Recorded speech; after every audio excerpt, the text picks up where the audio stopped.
Good evening and blessed Sabbath to all BSMT viewers. We'll welcome you once again.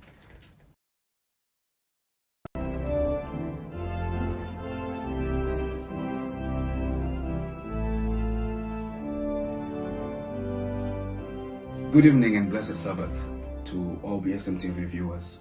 We'll welcome you once again to a different segment of our Q&A. When today we're going to be talking and digging deep into the scriptures about Sister White, how her journey when she was living flesh eating. But before we go there, we've got our special guest for tonight. We've got Elder Mashiri. Elder Mashiri, we welcome you. Thank you, Pastor. Good evening, viewers. And it's a pleasure to have you here today as we're going to be prying into the scriptures to find out our stance as a people of what God expects of us and Thank you. His word in these last days. Yes, thank you very much. So since this is going to be a continuation of our Q&A for the past couple of weeks, I think today we're just going to head straight into the scriptures to talk about Sister Ellen White's journey when she was living flesh eating. Is that right? Yeah, that's correct. Right. So where do you want us to start tonight? Well, we can repeat what we did last week. We had to go about her testimony. Mm-hmm. What she actually eats, how many times a day. Okay. We just read through, and then we can go to the section which we are interested in to see what actually prompted her to leave meat and what actually she did to succeed leaving meat, because I know so many people are struggling to leave meat. That's right. And maybe this can also help. It can strengthen their faith. Yeah. Yeah. So we can start from the paragraph which we are reading last week, which is like CD 482 from Sister White, or CD 483.1. So we read up to Counsels the on Diet. Counsel on Diet. Okay. Yeah. I accepted the light on health reform as it came to me. It has been a great blessing to me. I have better health today, notwithstanding I am 76 years old, than I had in my younger days. So you see exactly what she's saying. The light came as a vision from God. And then most people will say, I like to read the Bible and the Bible only, not the Spirit of prophecy. Which is But very odd. if God showed Sister White a vision, what difference does it make reading the Spirit of prophecy and reading the Bible? Clearly. Because they are all coming from God. Because the Bible, the inspiration was coming to the prophets, That's right. to human beings, like it was with Sister White, Mhm. and writing like it is Moses was shown by God what to write, the 5 books of the Bible, and also the other prophets. You can go to Jeremiah, Isaiah. All these Ezekiel, all of them. were given visions by God to write. And just as the same as Sister White, if we believe she's a prophet, that's exactly how inspired she was, like it was with other prophets. And so And if it was a vision, that's God showing her. Yeah. And we cannot say this is from Sister White. It is from God. It's God who showed. The very first vision was for her to form an organization of Sabbath keepers who should not eat meat, eat flesh for a particular reason. And we see the very vision when you go to early writings, page 15, you find in that vision she was even shown the outcome of the product of those who are going to comply. They were the 144,000, which you saw in page 15, that they were sealed with the 3 seals. This is the very same vision. The very first vision was to make sure that God was mindful, like it is in the very first chapter in the Bible, in Genesis chapter 1, verse 29. He's mindful of Adam and Eve and giving them the diet they should live upon. So before she started the organization which will lead God to select the 144,000, the very first thing was to be shown the diet of these people. What to actually make their brain comprehend. The brain should be made clear to comprehend the sealing truths. That's why the 144,000 now were perfectly united with all the seals. Why? Because their brain was clear and they understood the messages of the sealing process. And just to re-emphasize on what you're saying, Elder, I remember from our previous discussions, you mentioned a very valid point when you said, when the children of Israel were moving from Egypt, heading to Canaan, 3 months from the day they left, up to the 3rd month when the law was given on Mount Sinai, God was purifying their blood, was purifying their system so that they could be able to comprehend His messages of truth. Exactly. So, yeah. So, because when they encamped near Mount Sinai in Exodus chapter 19, that's when the law was uttered to Moses. On the feast of Pentecost. So, on the feast of Pentecost, why would the law come on a feast? That's when you'd find in Exodus chapter 19, God is giving orders for the people to be purified, to not come near their wives, to be holy for 3 days, wash their bodies, consecrate themselves. Why? It was the particular feast of Pentecost where He was going to announce the law to Moses. So you would see that why then they were supposed to have a particular diet in the wilderness. They were eating manna. Why? Because any diet which was there was going to confuse their minds. They needed clear brain to comprehend the law. That's why God was there was no mercy or there was no grace when they were in the wilderness. The grace only from God applied when they were still in Egypt. But when they were in the wilderness, now their brain was clear. So when your brain is clear, grace no longer applies to you. But what applies, God wants you to exercise faith. Because He knows your brain is clear, you can easily comprehend. That's why when they erred, they died straight away.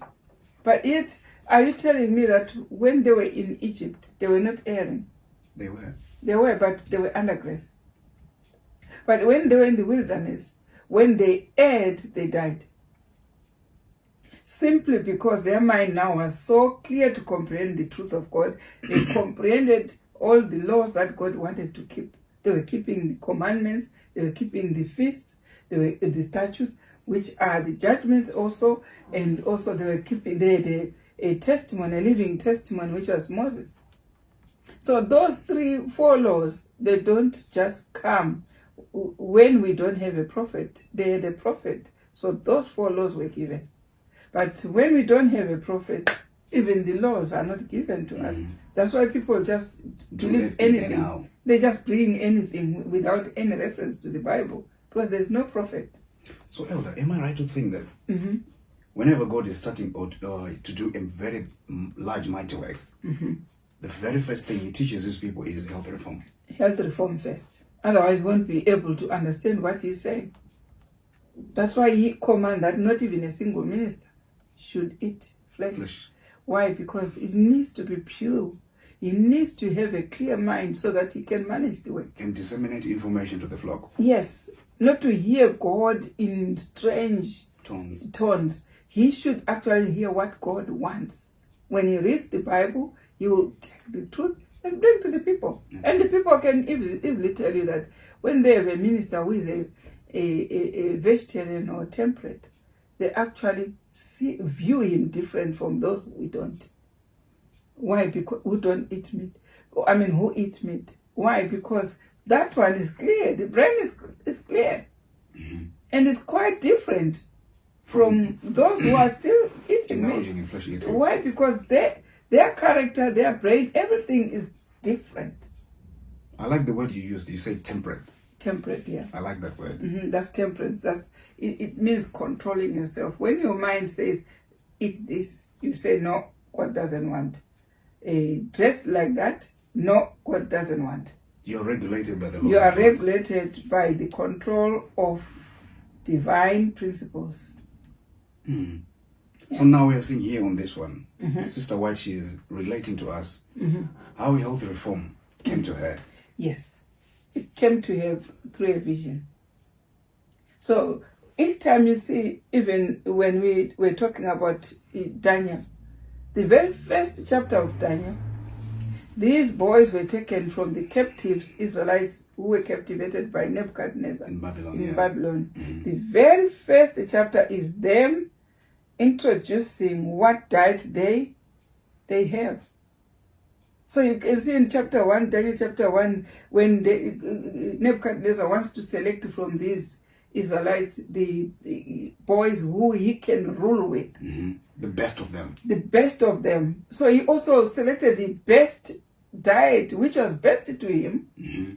At least he knew we are what we are. We can be best through the diet. Through the diet. That's why he selected Ashpenaz to give them the diet after. from his own, Banquet, yeah. his own menu, which Daniel and the other brethren, 4 of them, they said, no. It's not going to make us pure. It's not going to make us, upright as to the principles of God. There's a very great lesson there. There is a Very great good lesson lesson. there. So then they persuaded Ashpenaz Mhm. to give them, Try us. just try us with the vegetables and water. For 10 days, they were given that trial. And the the verse actually says after 10 days, they looked much healthier than the rest. These four boys from the Israelites. They were now very strong, Mhm. confident people who Nebuchadnezzar could rule with. Mhm. So this is what the diet can do. And the qualification, we saw them in verse 3, when you go to Daniel chapter 1, verse 3, the qualifications of what Nebuchadnezzar was looking for as people who were supposed to come and rule with him. They were intelligent, Mhm. They were handsome. handsome. And so it means all those things. That's what the diet can do. Yeah, because like just what we read here from Counsels on Diet, she said, I have better health today. Right. Notwithstanding, I'm 76. So she was 76. But she was still very good looking. She was still good looking. Maybe could be looking like a 40-year-old when she was 76. Well, it's what the diet. So we can easily get old because of our diet. That's why there's a need for a reform. That's why why God we is should- calling for a reform. Because That's why people we are not should- looking their age. No, because if your body can quickly become, degenerate to an old person when you are still young, then it means you are quickly heading towards your grave. Mhm. So God wants us to have more ample time to work for Him. So that can only come through temperance. If you are temperate, then you are actually together with God to say, I want to work for you for more years. More years. And you're working in harmony with his laws. Harmony with His laws. And we have no stress. You enjoy life to the fullest. Because when the life is not temperate, you have a lot of ups and downs. It's a bumpy ride. The life is so bumpy and not worth the quality of life.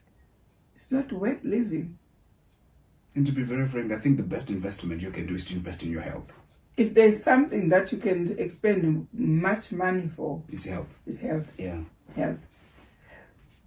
You expend a lot of things that destroy your body, but with health, a lot of things, you take a lot of time and everything. When I say time, is take a lot of time. Your job is to make sure your own body Mhm. is healthy. That's your job. Then God can use you. If you live a life without exercise, of course you're heading for the grave. It's messed up. It's messed up already. Not drinking enough water, you are heading for the grave. No, not having enough sunshine, enough air, oxygen, Sleep. is enough sleep. You are heading for the grave. Though you might feel very well, but there's something that has happened to that night you did not sleep. It has destroyed a lot of things in your body. If you know how somebody can get to sleep and get a rest, what will be happening when you are sleeping? Yeah. Then it means if you did not have that sleep, So many things have been You've destroyed. advocated already. So many things have been destroyed, and we have lost out. And we cannot violate the laws of nature and prosper. No. We can't. Yeah, not at all. Don't even mess yourself. You're still young, Pastor. Mm-hmm. If you want to have more years to live and enjoy your life, be temperate. Amen. Then you I'll will try. enjoy your life. Your life will be worth. You put them in the scale, it's worth living. But so many times we cut our lives short and we have painful lives when you get into these conditions, terrible conditions that can come to the body. And then you wonder, what is life? All due to intemperate habits. Yeah. There is something, when you violate the nature's laws, there's something that comes as an effect to it. Mm-hmm. For instance, you don't sleep. I was talking to a certain pilot one day. He's an old man who, he had developed a certain disease. I won't mention it. And the one was asking, how did you develop this disease? It was a permanent, chronic disease. How did you develop? He says, I only found myself with it after I flew the whole day. He was a pilot. And the whole night. Without rest. Without rest. And it was enough. Next morning, it was enough. So he flew the whole day and Yeah. he flew the whole night. Yeah, because as a pilot, you can't sleep. Wow. You can't sleep. He was retired then, but he had already retired because of that condition. But he told me it was so painful to hear that it's just one flight and flight back without proper rest. That caused all that. That's what he told me. So how many things do we develop because we are breaking nature's law? So many. And especially those who don't want to sleep. Even if you are off, you want to go to bed late. That's so true. And you can't sleep all night because once it's morning, even the windows will show you that it's bright outside. It's no time to sleep anymore. That communicates something to your brain to say it's no longer time to sleep. Yeah, nature will be speaking to you. Nature, because when it's dark, it's time to sleep. You can go to bed even at 7 o'clock, 7 p.m. I know in the parts of the world that we are living, the sun could set at 9 o'clock or so. But once your time is up, close the windows, draw the curtains, go to sleep.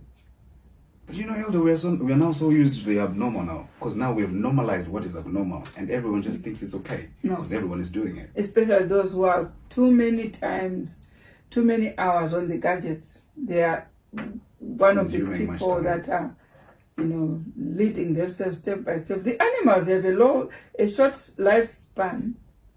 Why? The animals, the cattle, they live just a short lifespan, not As compared to not human. as compared to human. Why? Because they don't sleep.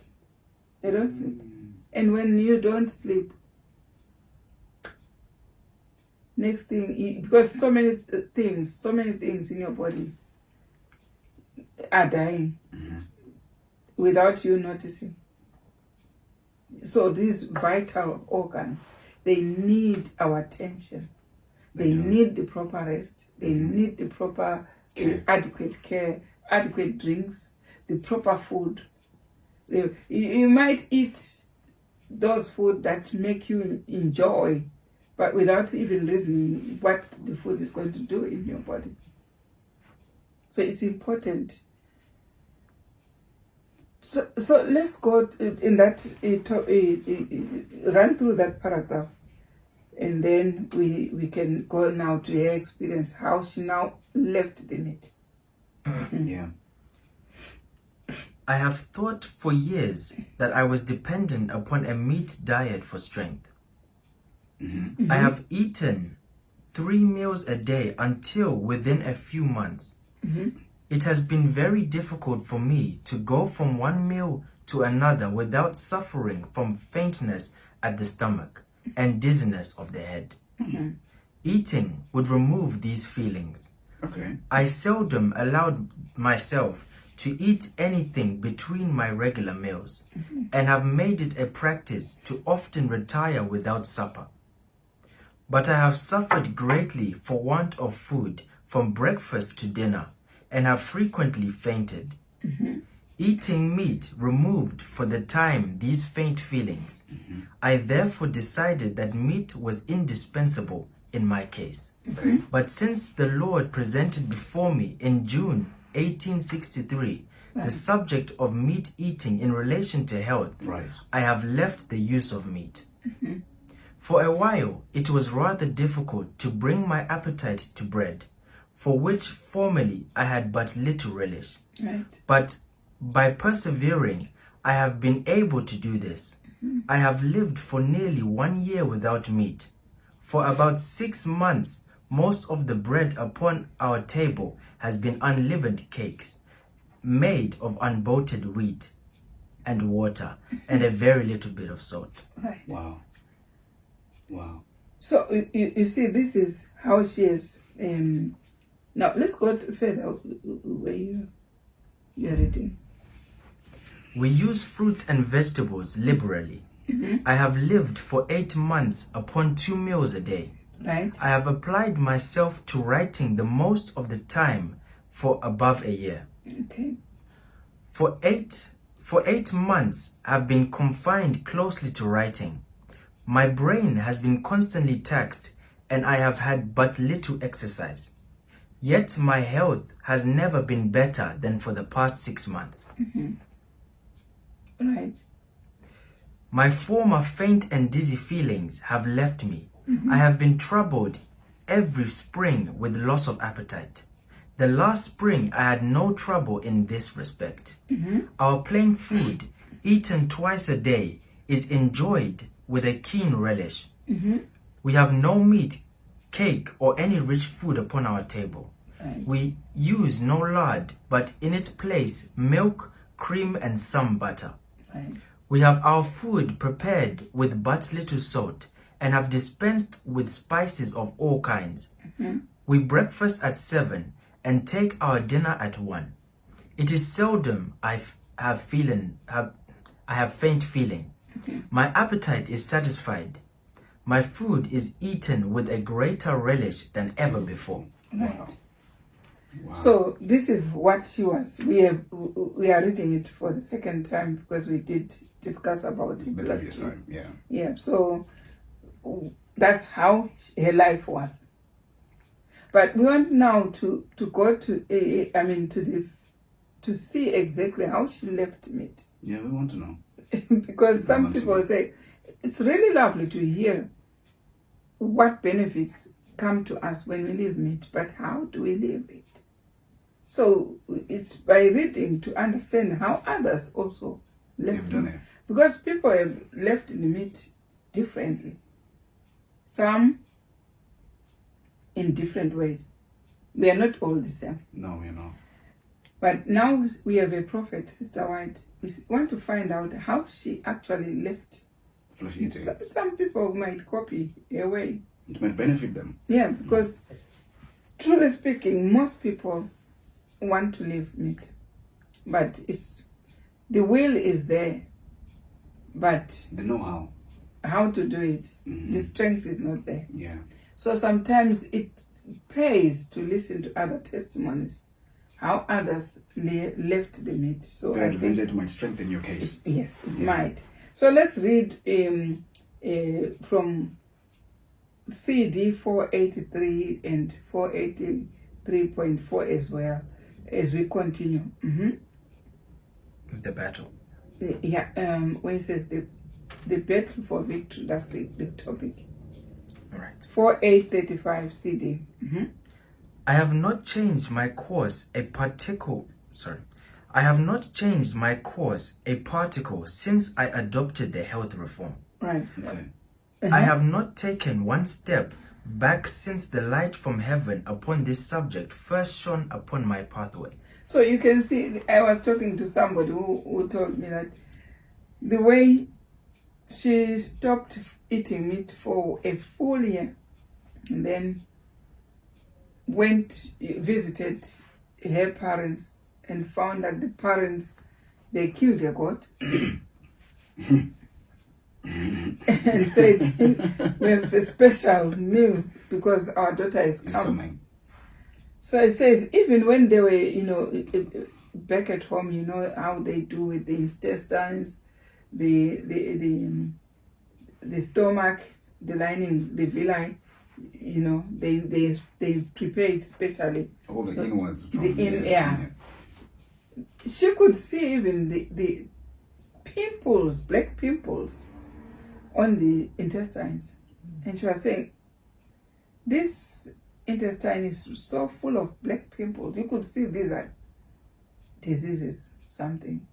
And was vowing, how could people eat such things? But the moment it was cooked, it was smelling nice all over. And she said, I said, let me... Just for today. Just for today. And she went back. After a full year without eating. Being committed to not eating. Yeah. And she picked it and ate it. She says, after I ate it, I felt so bad. Mm. She was haunted terribly in the heart, feeling that she's done something very, very wrong to herself. Mm-hmm. She had broken her own law. Yeah. And she vowed from that day that I'll never touch it. That I'll never touch meat. And up until now, I think she's stayed more than 40, 50 years without tasting meat. But you see, this is how she left. That's how she left. So now we are going to study here to see how also Sister White left. So people could have different testimonies, how they left and why it was, how was it when they left. So here we are with Sister White here on CD 483.5. Yeah. Right? She says, I have not changed from the course from the course a particle since I adopted the health reform. At least this one did not go back. She was committed to it. She was committed than that one who went back for the first year, felt craving for meat and touched it. Now, Sister White didn't change. Now, let's hear more. Mm-hmm. I have not taken one step back since the light from heaven since the light of heaven upon this subject first shone upon my pathway. Right. I broke away from everything at once. Right. From meat and butter and from 3 meals, and that while engaged in exhaustive brain labor, writing from early morning till sundown. Mm-hmm. I came down to 2 meals a day without changing my labor. Right. That's the first thing she did. She says, I just straight away after receiving the light, straight away she left. So it's in opposition to those who say you should live gradually. By gradually, you mean you go to white meat, you leave red meat and go to white meat. The same, the nerve endings. Each one has got nerve endings. They are nerves for taste. Mm-hmm. Those ones, once they are activated, they build up. They build up so that you end up even something that you didn't like. You start liking it. Yeah, for instance, I did not like, from the first time I tasted olives, olives. Yeah. I did not like them. They were so sour. I think it's the same for everyone, yeah. But I kept on eating them, especially when I went to Israel. They are in abundance like that. And I ate it, meaning that these were the fruits which even Christ was eating. Mm-hmm. So that fascinated me. I need to eat the olives, like what Christ will always even preach about these olives. Mm-hmm. So the first time I tasted them, they look from the eyes, they look so appetizing. But it's not a pleasant taste for them before you have tasted them. Anything. They were so sour. I said, oh, okay. First time. Second time, I said, all right. But now, you can't do without them. I can't do without them. I think it's mutual. It's the same thing with me. Yeah. So what happened there? I developed those nerve endings To get used to the To taste. get used to the taste. This is exactly what happens with meat. When Daniel was saying, give us 10 days, God knew exactly that those 10 days, the nerve endings will develop the taste. To get used to They it. are enough for anyone to develop the taste, the natural taste. Mm-hmm. And then that's when you say those things that you thought they were just a snack, they become a meal. Mm-hmm. For instance, if you give a small cup full of peanuts, just peanuts, roasted peanuts, you just take them like a snack, isn't it? There's enough protein in there. But there's a lot of protein there and a lot of carbohydrates. I remember some time when I take my lunch after 12 is my first meal. So from morning until noon, you don't eat anything. No. As you can see, Sister White programmed it that way. Mm-hmm. That she takes her breakfast at 7. Mm-hmm. But when was her last meal? At 1 yesterday. Yeah, that's what she So said. how many hours was that? More than 12 hours without eating So why would she break from 1 o'clock the previous day to 7 The a.m.? next How many day. hours is that? If you say from 1 o'clock up to 12 o'clock, it's 6 hours. Mm-hmm. From 12 o'clock to 7, That's 7 hours. that's 7 hours. So plus 6 hours, it's about 11 hours. Without eating anything. Yeah. Or 11 or 2, what is it? 13 hours. 13 hours. From 12 o'clock, where I start eating, and then I end between 5 p.m. and 6 p.m., which is evening. That's my evening tea. From those two, So your first meal is 12 o'clock, Yeah. noon. yeah, Then your last meal is between 5 between and 6 5 and 6.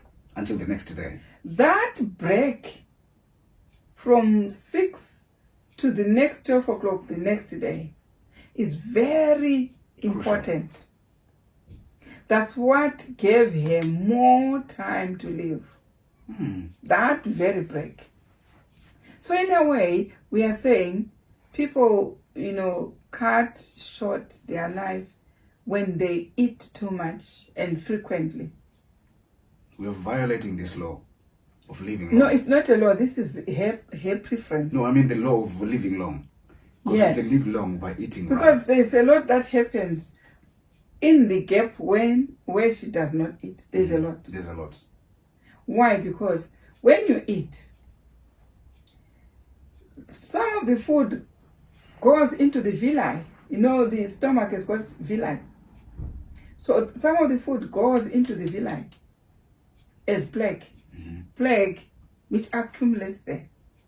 This plague has got to be taken off. So who's going to clean the plague?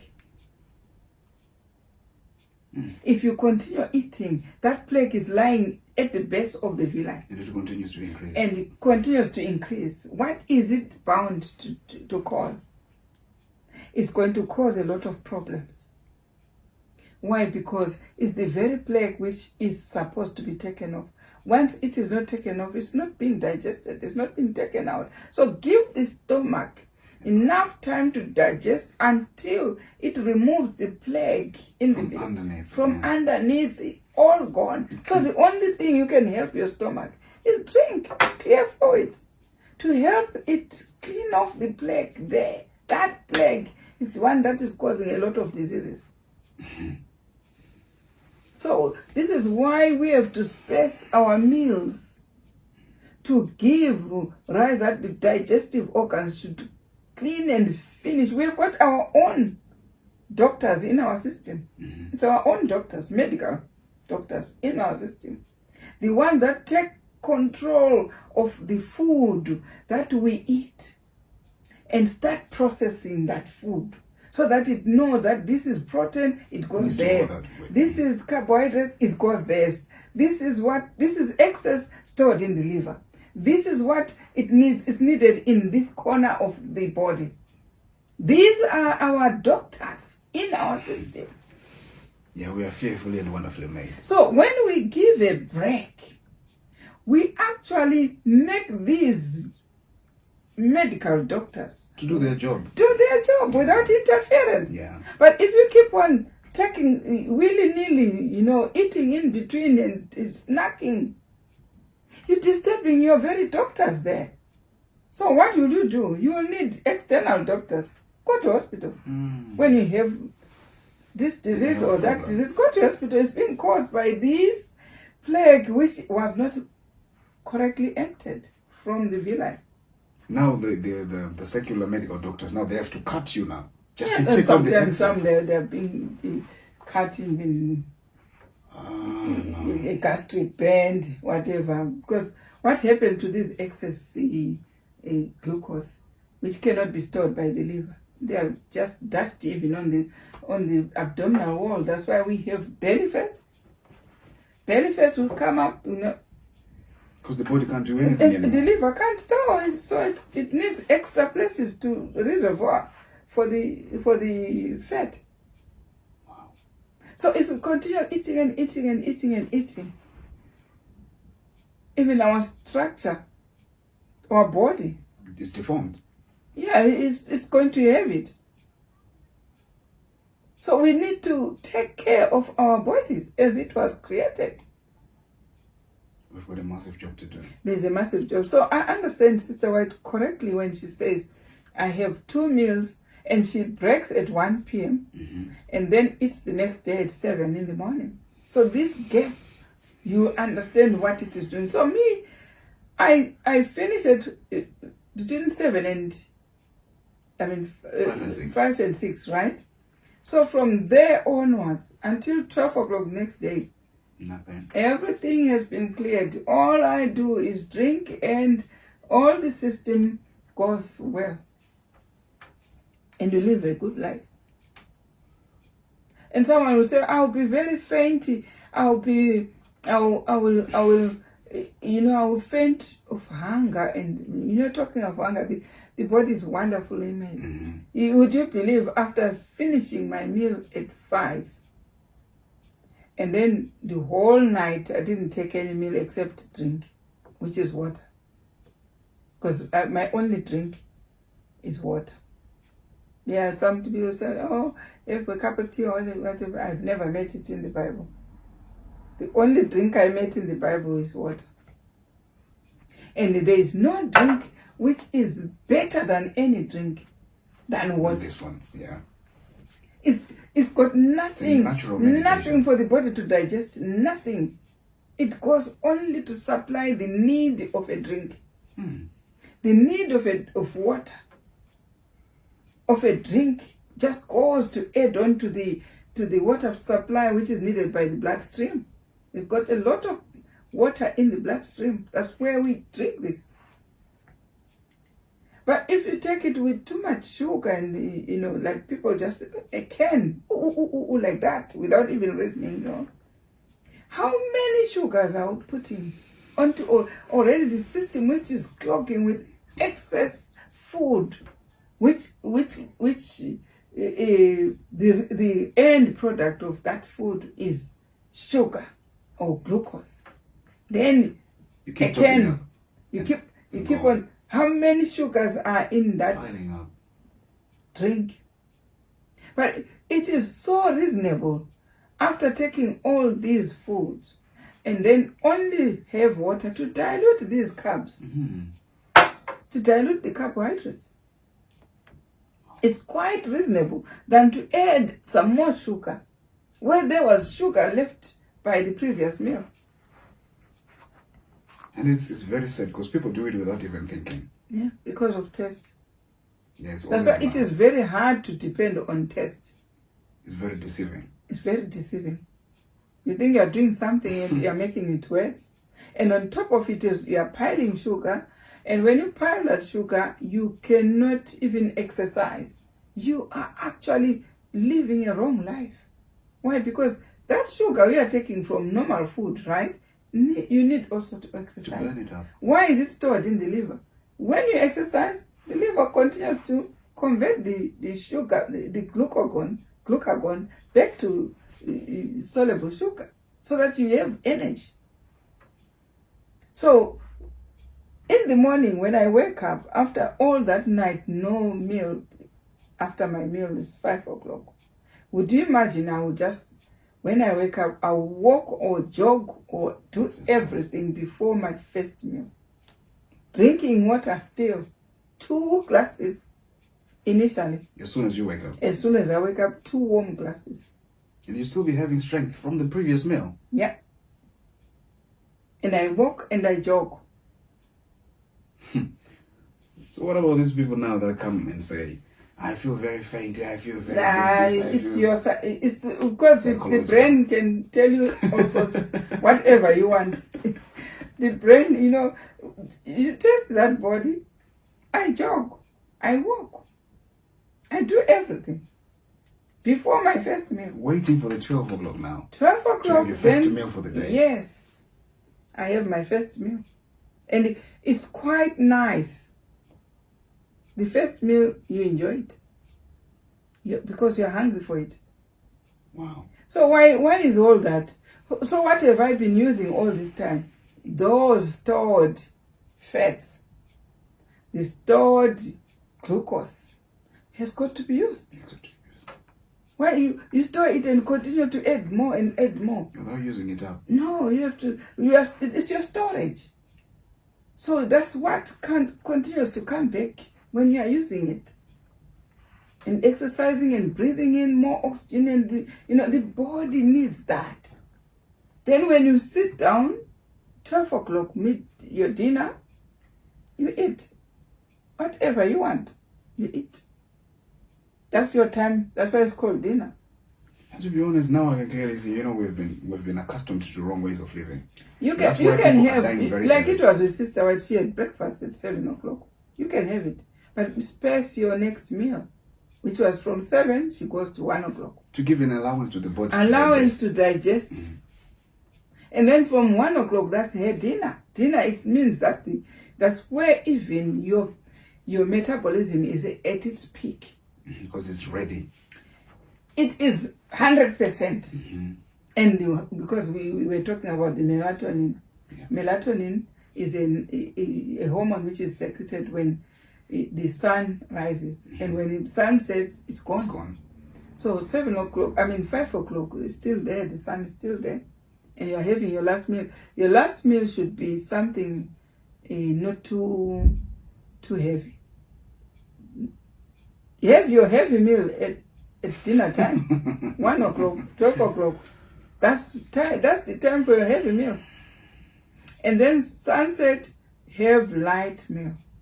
Sometimes I just say, half a cup of roasted nuts in a drink. That's the meal for the night.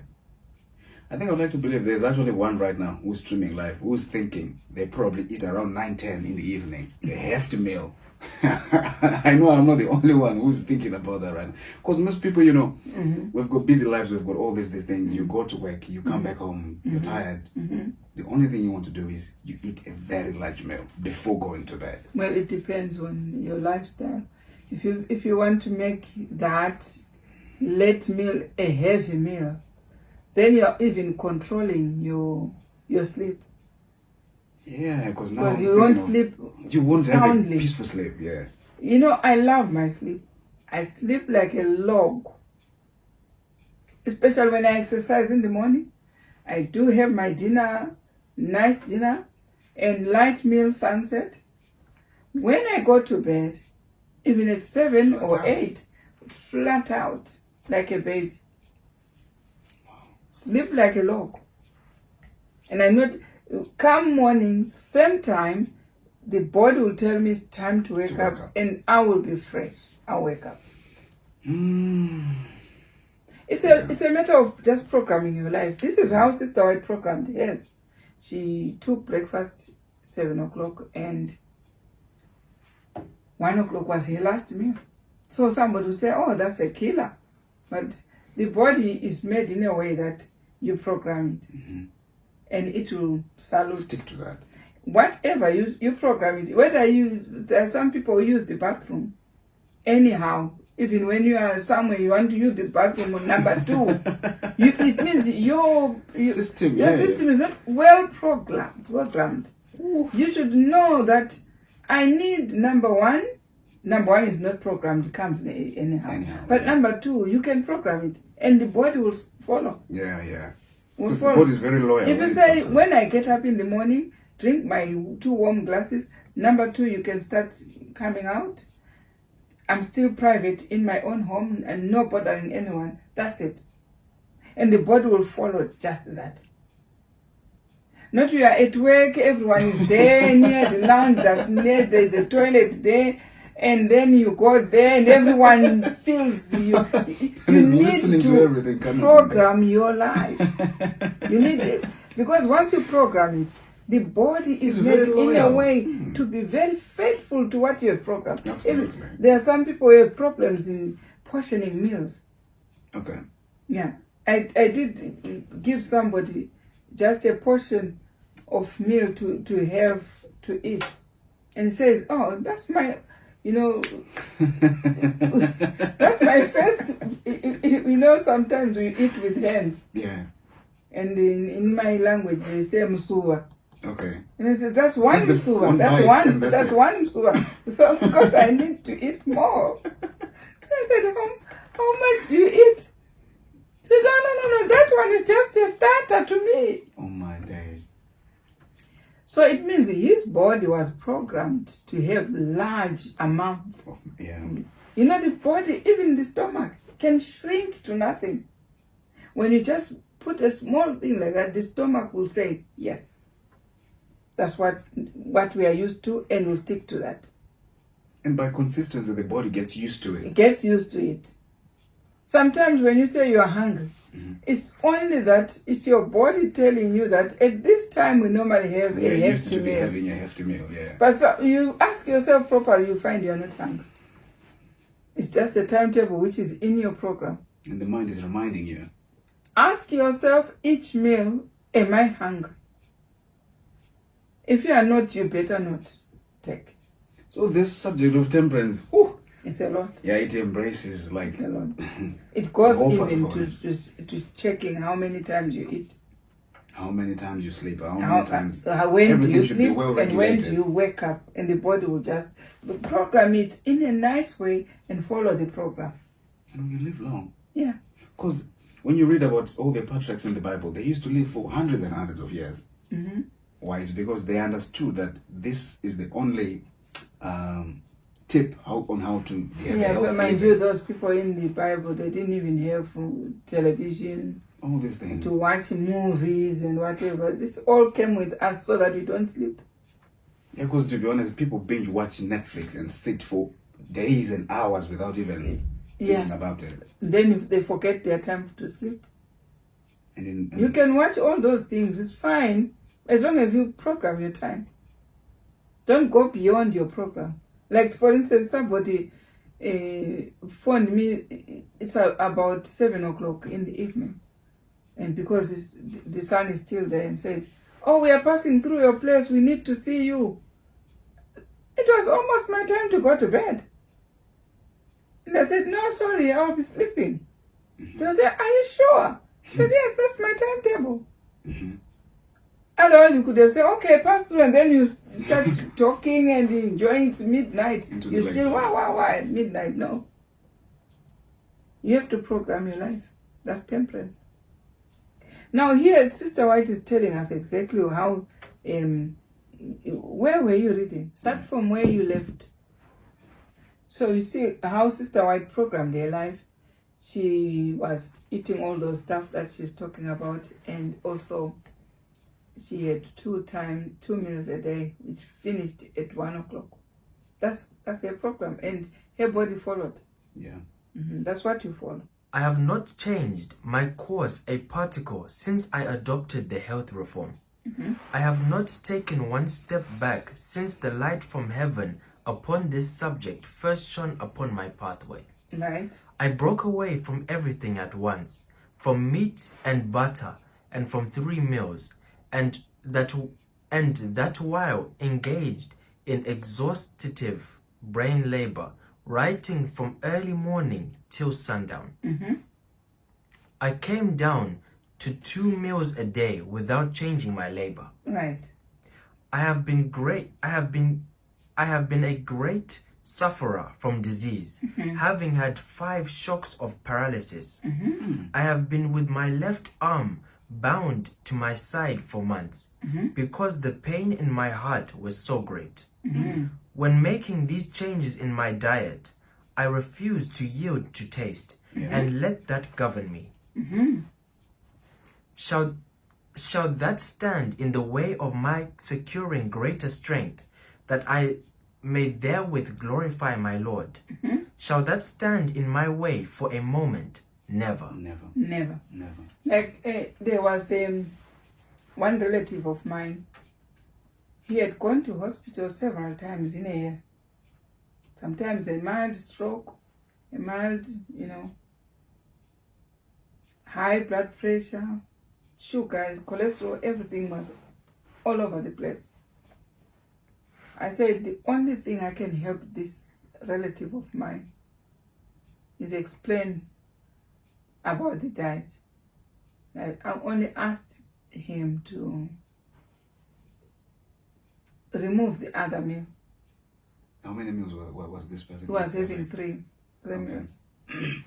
And I said, would you kindly remove the other meal? Which one you want? To 2 meals a day. Maintain 2. Okay. And at first, I think they just said, this is a miracle. But you know what? They obeyed. Him and his wife, they obeyed, because the wife was saying, oh, I can also control my hypertension. And I said, yes, remove the other meal. Because he continued to go in and out hospital. But just remove the other meal. And they thought the best meal to remove was breakfast. So they removed breakfast, and then I said, okay, you start eating a full meal at 12 o'clock. And then eat the other one, maybe near sunset. But make sure it's a bit light. I know it's going to be a bit hard, but with perseverance, you overcome. Maybe after a week, you find that is your best thing. So they say, okay, let's try it. So they tried it. After a month, I had to phone them to say, I want to find out how you're getting on. You know what they said? They said, we actually wanted to phone you. I said, why? He says, because this is the only best advice you had given us in our life. Wow. This is a living story. He says, even all my sugars are stable, my blood pressure stable. And do you know what? The wife said, do you know what? We are now expending just less money for food. We discovered that the money which we were expending was more because of that breakfast. That breakfast took the whole lot of money from us. So now they can save more. Yeah, they said now we are saving. We're not even the evening meal. We are not even eating enough. We just are full with the lunch. And the wife was happy. I said, I've changed my wardrobe. Oh no, because she was shedding. She was now shedding. She has shedded, and the blood pressure. And you know what? I enjoyed hearing, listening to them testifying like that. And until today, they said this is now our lifestyle. But I watched the whole year. They never went to hospital. The whole year. Never until today. So I said that was a good advice that they took. And it helped them. But I'm seeing Sister White saying the same thing here. That she used to suffer from paralysis, which was a stroke. Paralysis from disease, having the 5 shocks of paralysis a year. I've been with my left arm bound to my side for months. Imagine how ill. Because the pain in my heart was so great, there was pain in the heart. So the left arm was like this. If she put it up, it triggers them. It because of the pain in the heart, it's useless, it's weak. It radiates, the pain radiates to the arm. left arm.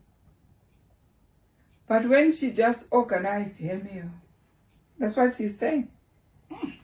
When making these changes in my diet, I refuse to yield to taste. Because taste is very deceiving. Because it's deceiving, it makes you eat more than what your body needs.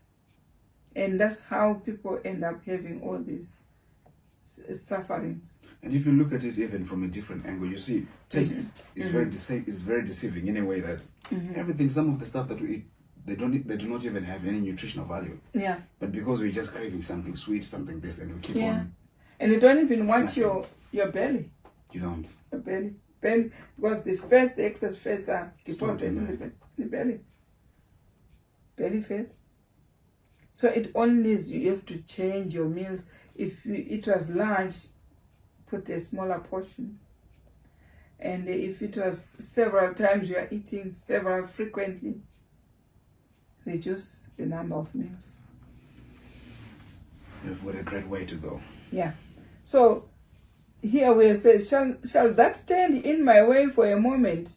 Shall I lose strength because I've changed my meal? No, never. Because of taste. It was to her benefit. That's why she was now testifying. Now, I suffered keen hunger. Listen to that. I suffered keen hunger. I was a great meat eater. But when faint, I placed my arms across my stomach and said, I will not taste a morsel. So how she left it? She left it Outrightly. like that, without this gradual whatever. Let's start by, when do you think, when you say we'll just leave it gradual, when do you think the full stop will come? No, it will never come. There's no full stop to it. You continue saying I'm gradual, years and years until you die. But the best way to live is to just put a stop to it. Outrightly. Yes, after 10 days or so, you find you've got the blessing of a natural appetite. So that the things that you saw are boring, thinking they are not nice, they become nice. Liking them. Yeah, they become nice. For instance, if you see somebody saying, I drink tea without sugar, you think, why? What's the hell? Why would you blame yourself? They develop that natural taste to enjoy it without sugar. That's what they do. Though I drink water, it's got no sugar. It's plain as it is. It's nice. When I'm thirsty, you just drink water. It quenches me. Somebody was asking me, what is it in that cup that you had? I said, it's water. It's not tea. I take water. I don't take tea. I don't take nothing. But I take water. So, it says here, but when I faint, I placed my arms across my stomach and said, I will not taste morsel. So even the body was pushing her to say, go back to meat, go back to meat. Because they were used to it. And Shona, they say domba. It was coming. That craving for it. Especially when you pass by the butcher and you smell it. You say, let me just buy it, quickly, You think you're going to satisfy that hunger, but creating a lot of problems again. So here she says, I vowed I won't touch it. Read on this here.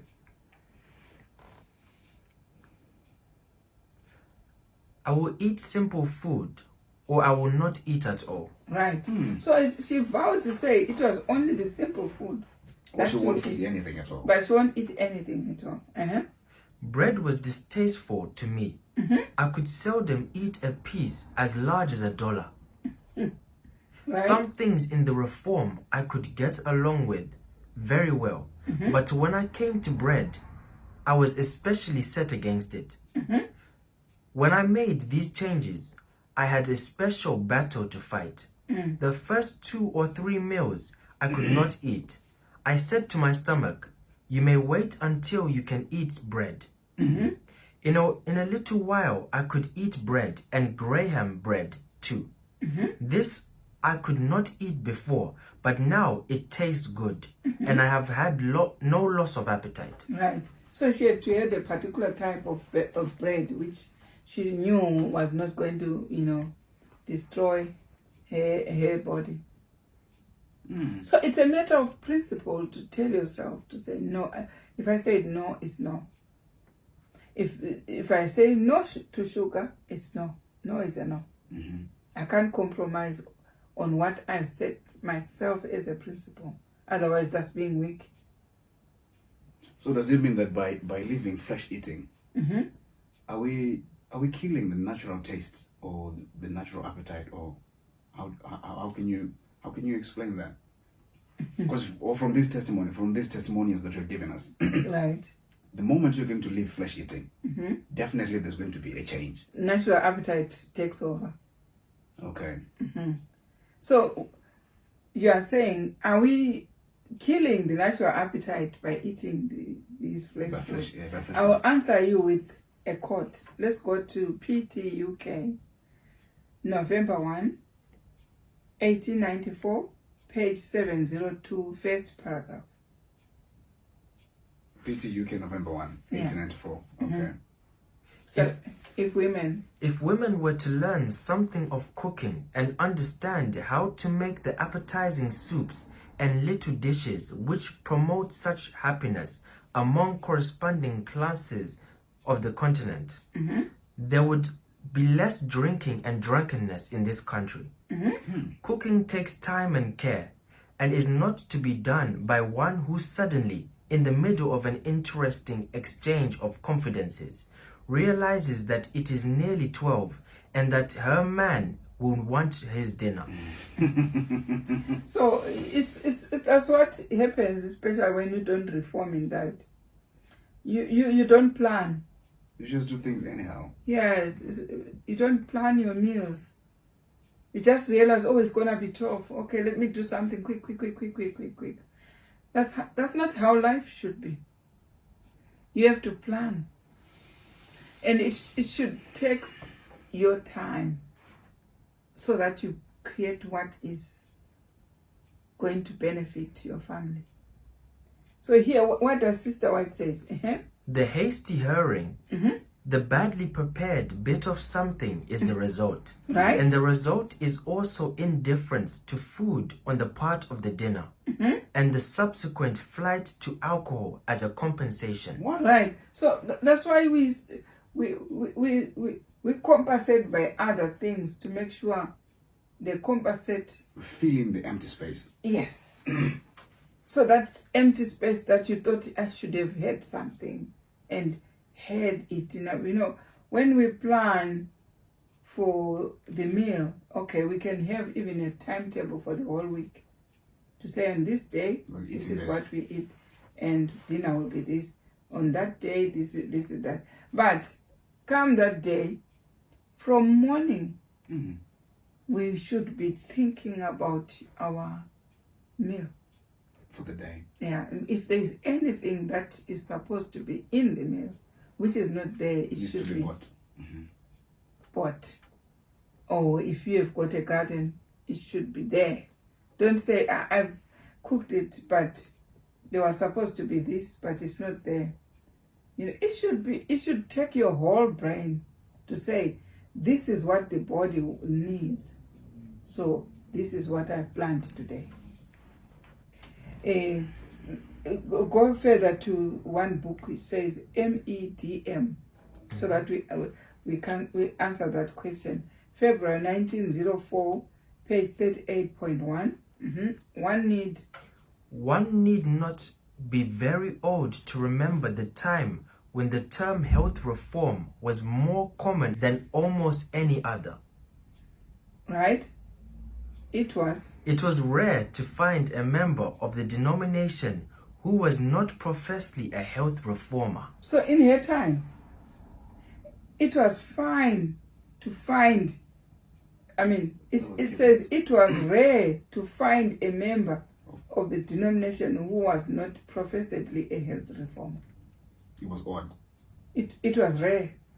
Everyone knew how to cook. In her time, everyone knew how to prepare meals. And everyone knew how to stick to health principles. Yes. So, unfortunately, yet most naturally, there has been a reaction to a certain extent and the matter of health and healthful living receives much less attention than it did 25 or 30 years ago. It's So, not even worse. After 30 years, in your time, Things started changing. things were changed. But from the time they began, each one was worried about what to eat and what to prepare. But after some time, people just gave it no interest. That's what she's saying. Then here where it says, MED, there on 38.2. The reason for this lessened interest in the subject of healthful living is no doubt to be found in the fact that with very many in former times, zeal was not according to knowledge. Right. The reason why they did not get interested, they still had a zeal, but not according to knowledge. And what? And the results of their change of habits were not encouraging. Right? The idea... So even the change of habits had results. Yeah? The idea largely obtained was that health reform consisted in deprivation. Right? And the consequence was often poorer health than when the old manner of life was followed. Yet many faithful souls conscientiously persevered in the course which they believed to be right, regardless of consequences. Their purpose was that of the good brother who said, I am going to stick to health reform and live it out if it kills me. Right? They were the material out of which martyrs are made, and the nobility of their self-sacrifice was not lessened by ignorance of the truth that true health reform does not kill, but, on the contrary, gives fuller life. It gives fuller life. Yeah.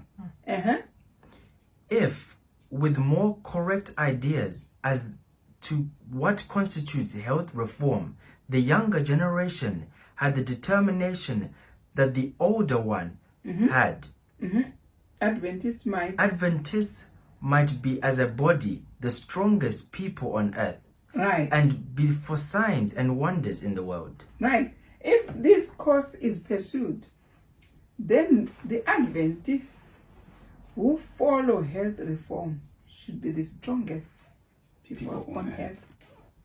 This is a MEDM, February 1904, page 38.2. This is what Sister White says. If this is followed, we could be the best people on earth who follow the principles of health reform. The strongest people ever. Especially now that we have all these diseases around us. We could be the best people God has on earth because of temperance. And let's read again on the same book, page 38.3, next paragraph. We have now learned that there is no virtue in self-torture, and that health does not come by keeping the body in a state of constant deprivation, right, longing for something which it is persistently denied. It is now recognized that God gave us taste for a purpose, right, and that an inferior food which one relishes will do the system more good than a much better food which seems insipid. Rigidly, scientific experiments have shown that the increased flow of saliva which comes at the sight or smell or even the thought of a favorite food is accompanied by a corresponding flow of gastric juice. Yes. Wow. That is, when the mouth waters in anticipation of savory food, it is an indication that the stomach is preparing to care for it promptly. Wow. Right. While if food be not appetizing, digestion and assimilation are but indifferently performed. Right. So what do we learn by that? You put something, an appetizing cake there, I'll start by having saliva in my Start mouth. salivating. And my tummy is red. Waiting. Yeah. But if it's not appetizing, I won't have that. So what are we learning now with the knowledge that is satisfying, okay? With the knowledge that the satisfying of the appetite is absolutely essential to good digestion, there is danger of making the mistake of allowing the appetite full sway and not giving reason its rightful place. So what should trigger my digestive enzymes is not what I see. It's not the presentation. No, because that is just taste. That is triggering.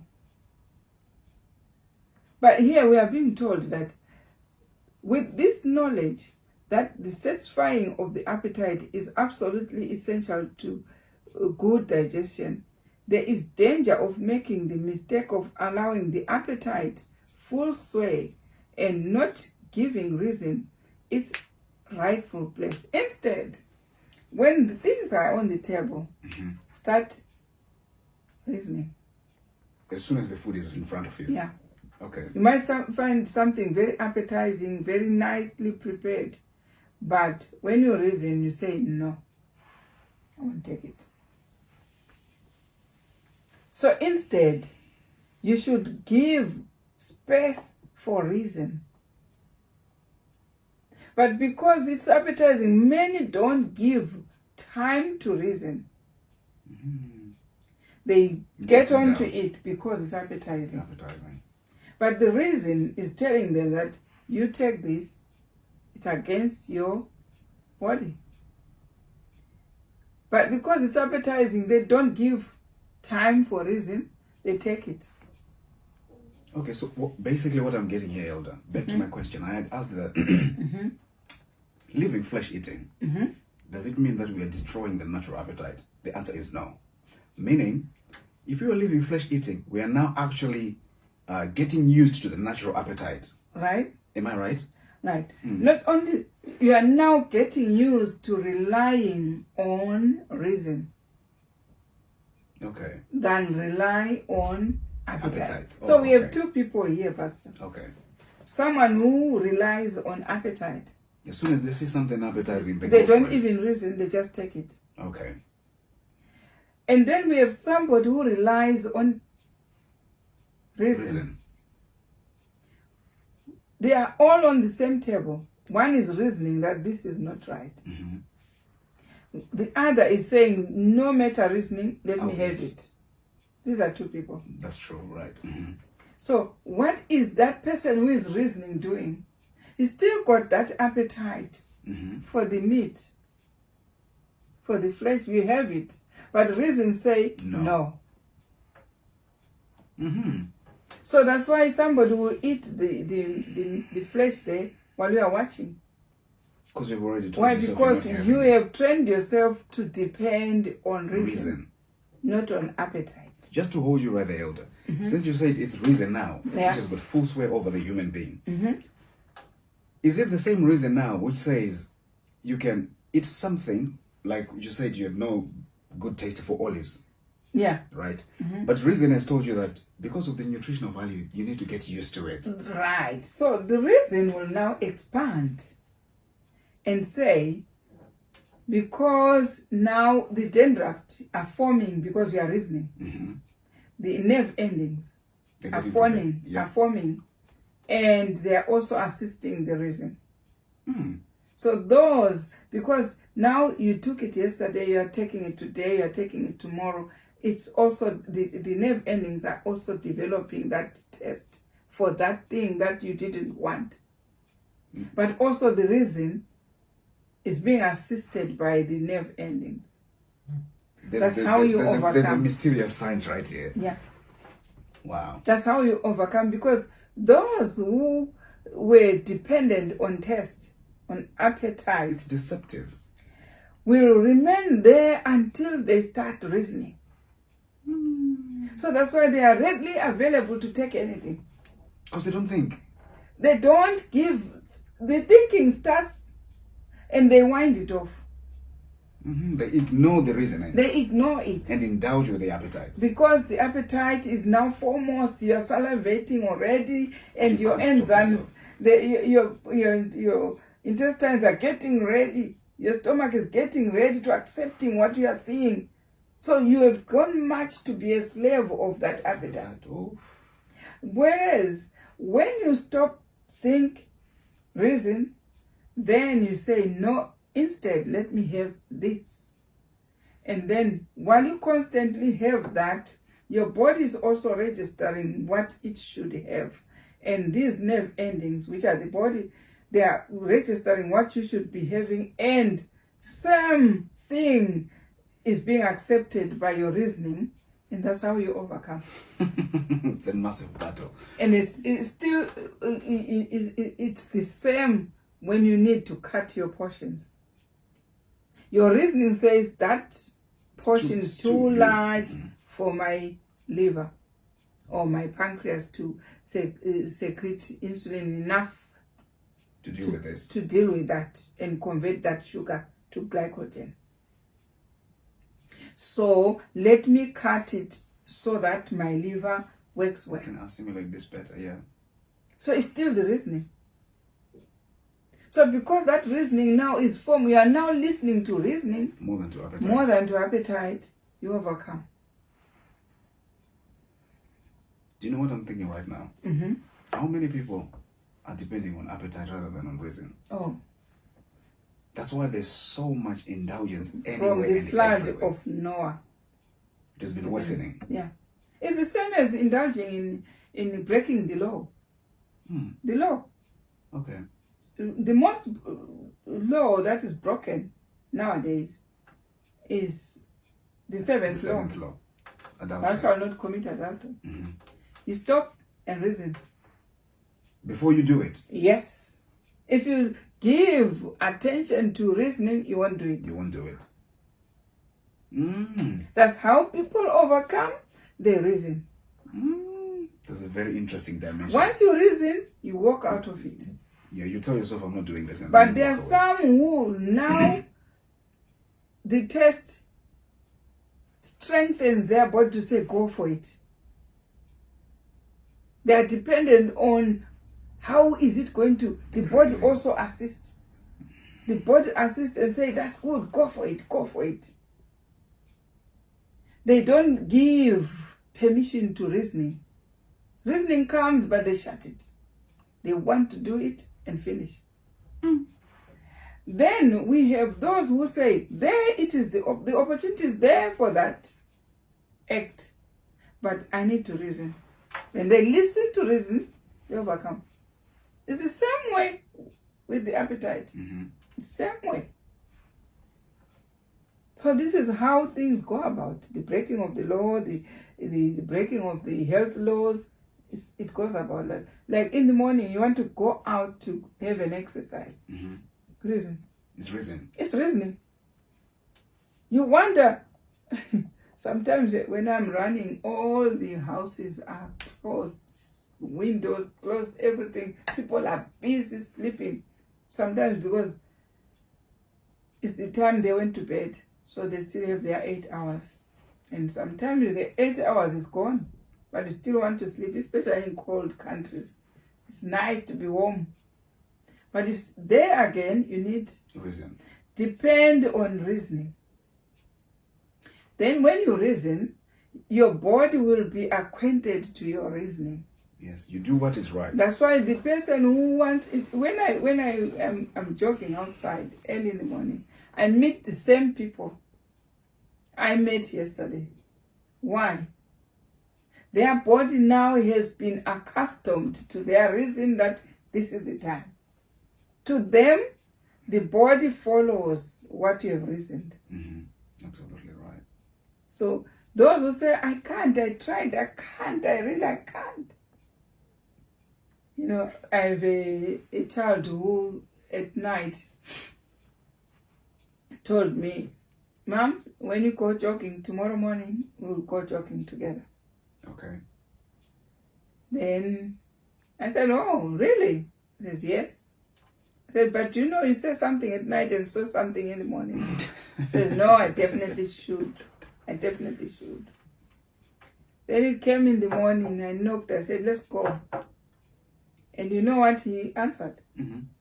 He said, not today. But the previous night they promised you that they were coming with you. And I laughed. I said, you don't know what you utter after that sleep. You now utter something different from what you uttered last night. And he didn't. He didn't. Were you to go without the child? Yeah. Why? Because you need to train the mind to say, what I want to do, let me do it. And exercise the willpower. And that if you listen to your body, what you have fed the body, you say the body should wake up this time and I need to exercise. The body takes your instructions. It's very And loyal. what you need to do is to reason to say, this is my instruction to the body. I will do it. Until the body is used to your instruction, now it's automatic. You know, when you're talking about the body getting used to instruction and stuff like that, you know, it reminds me, because I remember personally, I used to set an alarm for a set time to wake up every single day. But now I can wake up without even the alarm. Yeah. Same time. Yeah, you just exactly. Use your alarm first days when Until the you body get is used to it. getting used. And once the body is used, don't bother setting the alarm. The body will wake you up. The body will wake you up. When that time comes, The science behind it is wonderful. It's amazing. that's why God is good. Oh, that's God is amazing. good. So it's not that when you eat vegetables, how you kill the appetite for flesh is by acting on reason. Until your body also gets used to that reason. You don't need now to feed your body to say, this is what I should eat. No. The body now automatically will tell you, that's your food. That's how we need That's it. not your food. That's yours. Mm. Same as the portion, same as the timetable. So the reason goes The first, reason goes first. and then the appetite comes second. Right. And then the appetite for that particular reason, the food It's developed. is developed. Amazing. Yeah, it's just how Amazing. everybody who stopped it, this is what happened. When you stop eating meat, this is what happened. But when you hear people say, I tried and I failed, it means he was not listening to reason. Appetite was taking full sway. He was listening to appetite, and that appetite was also controlling his body, was salivating and saying it's, you know, and then it became part of, say, I can't live meat. Yes, it's now Why? second It nature. depends who are you listening to, appetite or reason. For reason. There's a certain brethren, I don't know. Is it okay maybe if we get another time? There's a certain brethren who has been constantly trying to to give us their Give us. testimonial. I know. Let me just bring them in. Okay. Right, you can come in. Hello everyone. Today my testimony is about flesh eating. There was once my mom cooked chicken. So my mom never used to eat meat. She was a vegetarian since 2018. So supper time came, food was ready. So we started to eat. So everyone knew my favorite piece of chicken. It was a drumstick. I like chicken very much. So there was once when I failed to swallow the chicken. And so I'm wondering what is happening today. This is the first time in my life I'm failing to swallow the chicken. So I just said, let me not worry. Let me just put it aside. I ate everything properly. I swallowed it properly. I come back to the chicken. I failed to swallow it again. I'm just continuously chewing it and chewing it and chewing it. So there was once my mom's friend called her and said, do you know about the branch movement? And then she said, no, I don't know about this. Tell me, what is this? So she started explaining to her.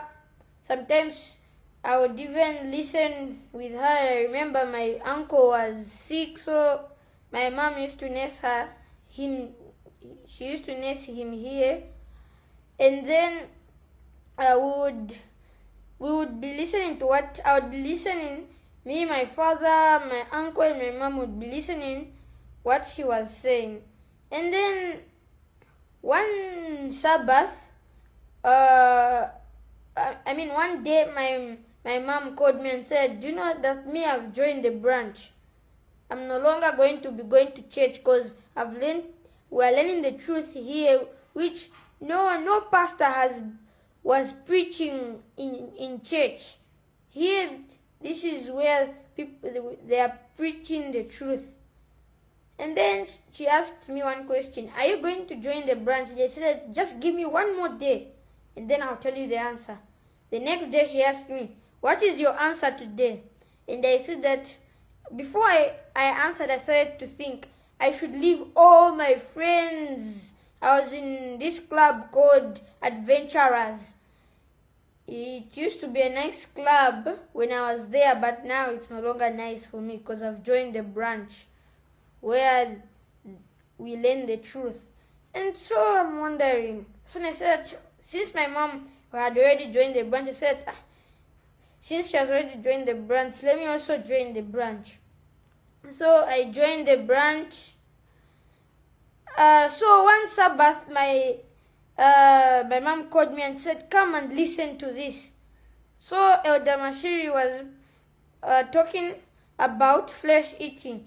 And then she said that flesh eating was bad. She gave all the evidences from spirit of prophecy and from the Bible. So I said, I remembered that the day when I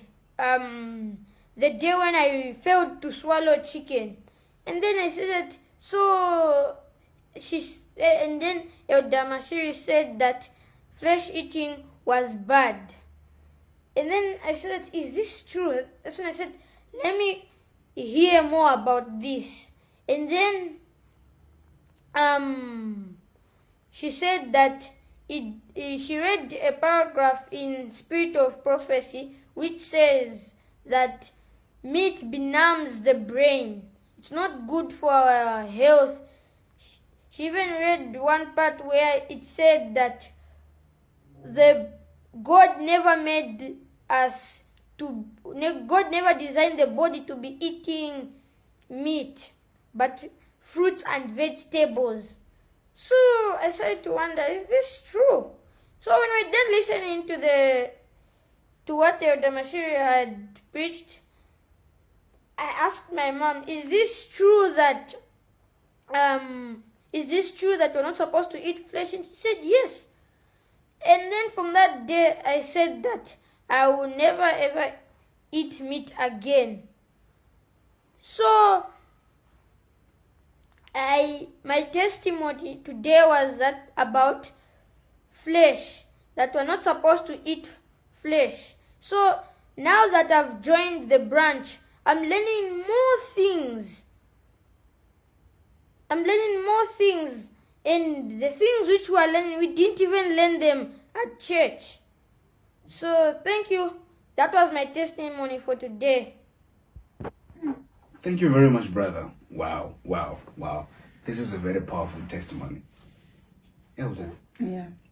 God has given you a large work. Has given you a large and massive work. It's amazing. Young as he is, he can be prompted by the Spirit of God that way. Mm-hmm. And yet, old people cannot do like that. That's why Christ will say, if you are not like little children, you will never inherit the kingdom. You know, the children are amazing. They hear the voice of God just like that. And they don't doubt. Mm. More better than adults. It's true. the way he, I used to see from testimony to ministers, if you can check from testimonies, especially when we are addressing the subject of the daily, that when the daily is taken, I think it's page 112. Someone says important forces waiting. The topic says testimony to ministers 118, when it says we should study the books of. Have you found it? Which page is that? 116. 116, yeah. What does it say? Unconquerable forces waiting. Right? Those who eat the flesh and drink the blood of the Son of God. Right. So that's the daily. Will bring from the books of Daniel and Revelation truth that is inspired by the Holy Spirit. Right. They will start into action forces that cannot be repressed. The lips of children will be opened to proclaim the mysteries that have been hidden from the minds of men. Wow. Do you see? Wow. So The lips of children. What Sister White talks about it is the lips of children will take the flesh, which is the bread, and wine, which is the daily, will be opened to declare the mysteries of Daniel and Revelation. Read and finish it. Paragraph. Yeah. We are standing on the threshold of great and solemn events. Right. Many of the prophecies are about to be fulfilled in quick succession. Right. Every element of power is about to be set to work. Right. So this is the time when things are happening in quick succession. We see tornadoes, floods, mudslides, fires everywhere. Even in places we did not expect flood. It's now happening. We've seen flood in different countries right now. And these are all signs of the coming of Christ in quick succession. And then at that same time, the lips even of children will be opened. It's a fulfillment of prophecy right now. To declare the mysteries that has been hidden from the minds of men. So you can see the people who we call adults, all these mysteries are hidden. To bypass but them. The children are opened by the Holy Spirit. You can see that it's no pretense. This child is not talking fake or a fairy tale. He's actually bringing forward even what is happening to him. I have lost friends. And to make a decisive move. And make a decisive move at his age. Even my friends who are learning nothing, I'm learning something. So you can even comprehend that what I'm learning right now is something that we have never heard before. So how many times we are keeping these children? Sometimes people will say, you eat vegetables, but let your children eat meat. You hear people saying that. What are you teaching? But this is a small child telling that, I won't touch it. I won't touch it. So what has gone into the mind of a child? The children want the truth and nothing else. Nothing else. The children are they are quick to discern the voice of God more than the parents who are biased, prejudiced. But the children, they have no time for that, for bias. They have no time for prejudice, nothing. He is there as a witness to God that if this child can hear my voice, why didn't you? Why didn't the adults hear my voice? If the child will say, I won't touch it. He's not the first child to say that. Yeah, there's so many. There was another one who just said, even at school, it was unfortunate that child was going to boarding school as well. He went to boarding school and said, I won't touch it. Alone there. I won't touch it. No. I don't want to, pollute my body. So the lips of even the very Daniel, Shadrach, Meshach, Abednego, they were not married people. They were just boys. Yeah. They were boys. They would just take it as it is. So it's fulfilled that when they were in the wilderness, all the old people, God led them to rest. He took all the under 20. Because they're the ones who can discern They can discern the voice of God. They can. He would do better with the younger ones than the older ones who are busy imbibing in error, imbibing in prejudice and bias. But the children have no time for that. God does well with the ministry of the underage than those who are old, who, pull up this and that and that and that, easily misled. That's why I say, if your faith is like the children, they will all enter the kingdom of God. So that's what I can see from that testimony. So touching. Indeed, this was coming a very from a powerful heart, testimony. So sincere. Tender, sincere heart. May God bless this brother. And we also have got another brethren who wanted to come in. You can come in. Good evening, Elder and pastors and the viewers of the PSM TV. I would like to share my testimony, which I came through since ever I was a branch member. In 2010, I was very sick. My womb was very sick that it gushed blood. So I went to hospital, and the doctor there checked me and tested me and said, you have got cancer and your womb will need to be removed. So here in Kwekwe, we don't do any operations. The operations are done in Kweru or either in Parinyat. So that's what you can do, and give me some letters which says what is it to be done to me.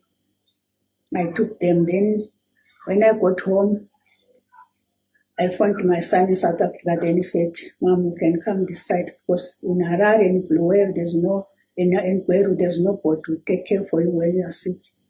So you can come this way in South Africa. So I went there. When I get to South Africa, I got there. They took me to an hospital, which is in South Africa, that very same day when I arrived. Then I gave these letters to the doctor who was doing the work there. Then he said he couldn't see how they said they got the cancer. They didn't write it. So what he's going to do, he's going to start afresh with me to test me and then to know what is it. So I got the test. Then after testing, he said, I must come for the results after 6 weeks. Then when I heard that is after 6 weeks, I asked him if I could go to Israel, since I was looking forward for tabernacles, and come back for my results.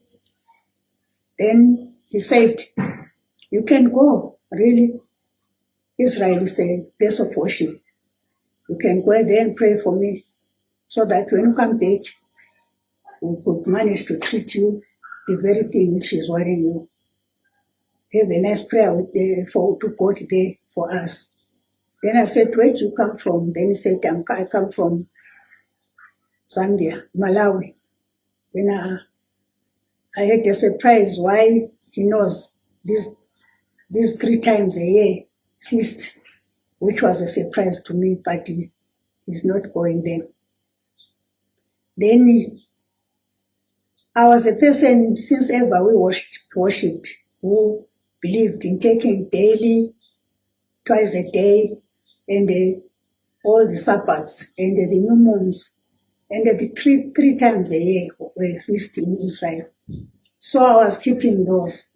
So every time my prayer in the morning and evening was to ask God to heal me. Then when I happened to be in Israel, then I went to my elder, Mrs. Mashirin, and told her that, Elder, I'm not well. I'm sick. My womb is gushing blood. So in Kwekwe, they said I've got cancer.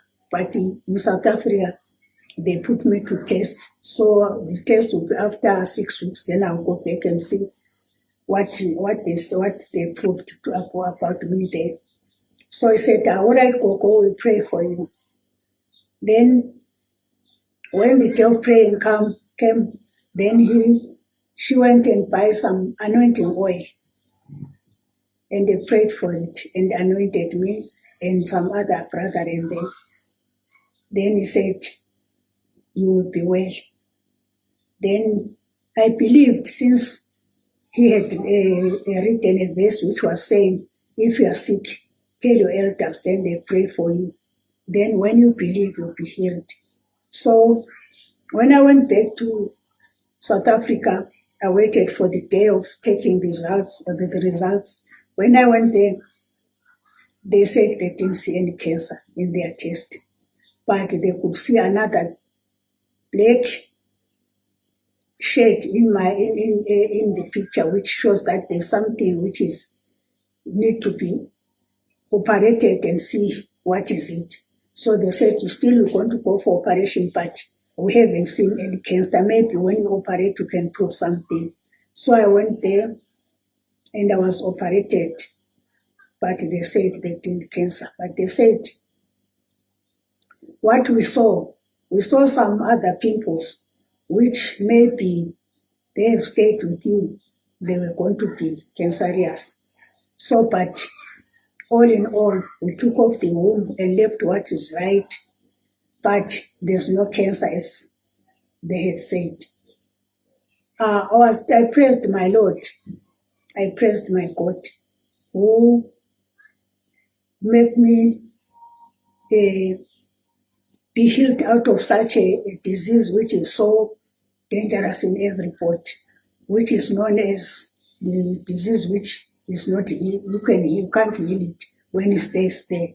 But I was healed then. Since that time, I've never had any pain or anything in my womb or anything like what it was before. I praise my Lord, who taught me how to pray twice a day, 3 times a year, in the new moons, and all his feasts keeping, day and evening. I thank my God. I wish everybody, through this testimony, can know that God heals everyone who is sick, who keep his command, and who. Wow. Hey, I think you already had held up Yeah, what God is doing for his people. it's amazing.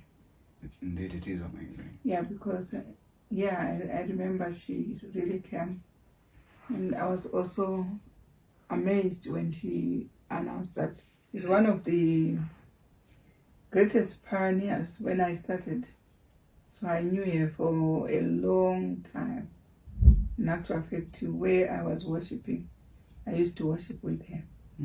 Yeah, when I was disfellowshipped and stopped to come to church, just one Sabbath, as we are at home, just saw her opening the door, opening the gate to say, I've come. I've been thinking seriously about what is happening to you, and I've seen that you have the truth. So she just came to join us like that. I wasn't even somebody who knew her correctly well in church, but she just noticed the way I was so active about God years prior to that. And then now I'm doing, she was just observing me from afar. Then one of the Sabbaths she followed. Wow. She opened the gate. She said, no, I also want to learn the truth. You can see how old she is. I didn't believe it because of her age, that she was, because most probably, the spirit of prophecy clearly says, few great men will be engaged. Adults will be engaged. Few great ones.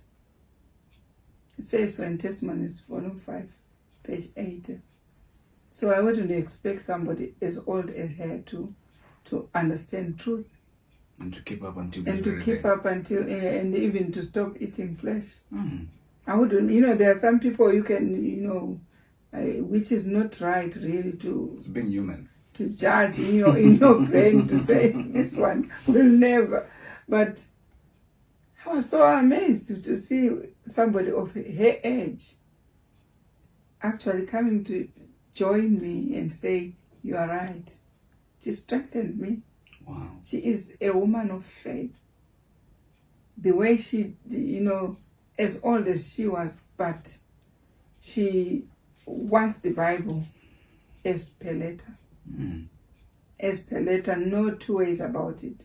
You can even hear from her testimony. She's No two ways about it. When you are with this woman, you feel you are at the entrance of heaven. wow. By her testimonies only.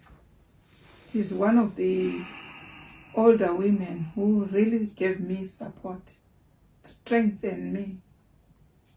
Because sometimes you are so devastated by how people behave, and that it wants to affect you. But these women who are as old as her, when they came to strengthen me, I felt very warm at home.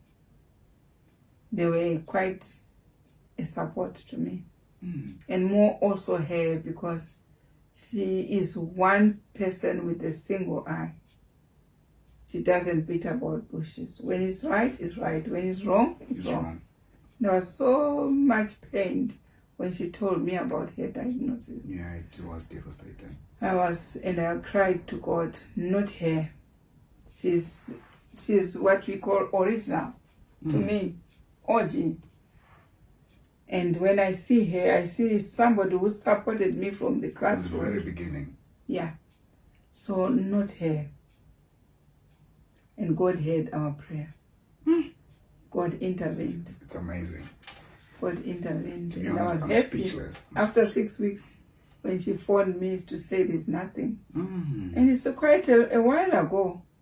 If there was something, it was going to prove there was It was going something. to re-okay. But we have been together, I think, from the early 1991 up to now. 30 years now. Yes. She's such a woman. Where she was staying, you could board two buses To go to come my to place. my place. Or to come to your place. Yeah. But when she, old as she is, when she can't find transport, she can walk to my place. Wow. She can walk, you find her opening the gate, walking, and she limps, Oh, limping. bless her. And you know that, It took a great sacrifice for her it to was be a there. great sacrifice to come to me. And you can see how sacrificing she is. And she takes me like her own child. So I've got several of them. When we meet in Jerusalem, they are older than me.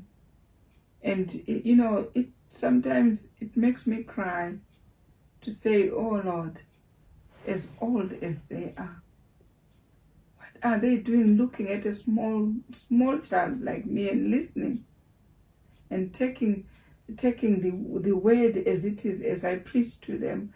They listen as if I'm older than them, years older, and yet they are older than me. It pricks my heart. It pricks my heart.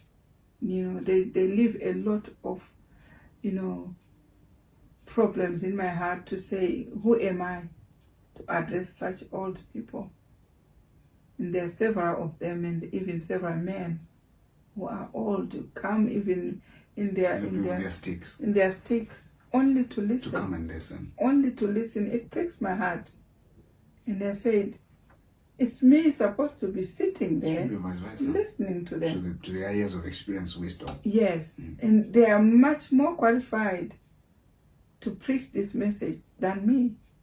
But what is it that takes them, as old as they are, to come and listen? I've got my parents. I always tell you about my parents. They are more than, almost 100 years. But when they come to listen to me, it's I go and cry out to say, who am I to be talking to my father? instructing the Father who taught me about Christ, How to walk, how to talk. who dedicated me before, when, you know, women should be, if it's a girl child, is dedicated in 66 days, and a man child is dedicated in 33. He's there. It's a law which is there, which many parents have ignored, and yet it's very crucial in the sight of God. No one, it was not nailed to the cross. Don't nail things that are very important. Dedication, child dedication. Christ himself was dedicated. My parents dedicated me at the right time, and they are the ones who taught me about Christ. And then when they come to listen to me, it humbles me. It humbles me. So when I listen to them testifying like that, having faith that I will meet Elder Mashiri to pray, I just say, God, why are you testing me like that? But that's how it is. That's how it is. Yeah, that's the journey of life. That's the journey. But truly, this message that God has committed to you, Elder, is giving hope to many people and to everyone who's listening. It's strengthening their faith, and we continue to pray that as we continue to soldier on, the kingdom of God will be brought nearer to us. I don't know. Pardon me. Just before we close, do you have anything else you'd like to say? Yeah, if we can just take, that book was very interesting. Oh yeah, it was. Let's just conclude it. It's on MEDM on the New Estate, February 1904, page 38, fifth paragraph. If you start reading where it says, God has specific class. They specified the class, yeah.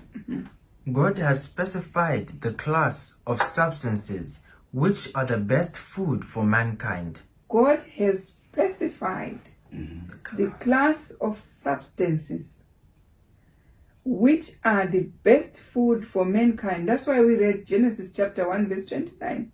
When you read it, I can read that verse again. And you see, why did he actually pick Specify on that? Why didn't he pick on something else. on something else? What did God have in mind to pick on that? When you read this paragraph, it says, he has specified The class of a substances. class of food suitable for mankind. Who was What were his behind? intentions? What was his intention in Wow. Genesis chapter 1 verse 29? Let's hear that.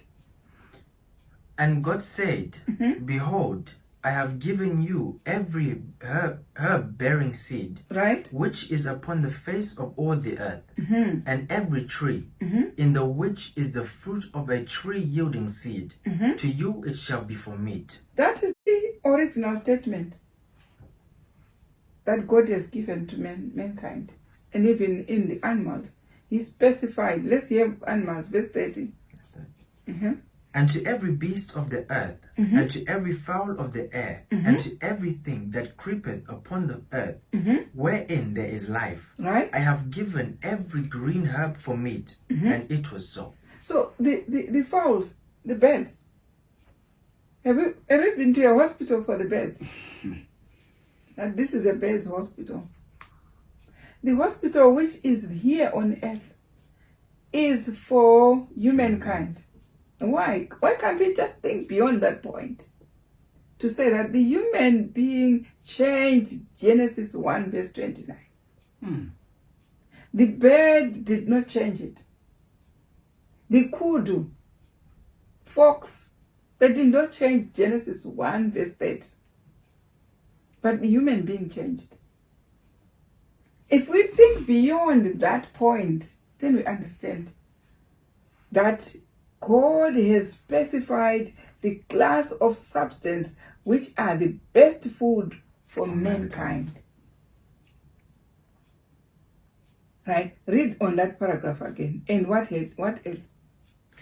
And in that class, there is such a wonderful variety that every person's appetite under every varying condition may be fully gratified and satisfied. In the class of the seed bearing, in Genesis 1 verse 29, seed bearing herbs, fruits, vegetable. There is a variety. And our appetite is gratified. That will bring a natural appetite. That you can be nourished and never even think of any other thing that is not Apart from this. apart from that.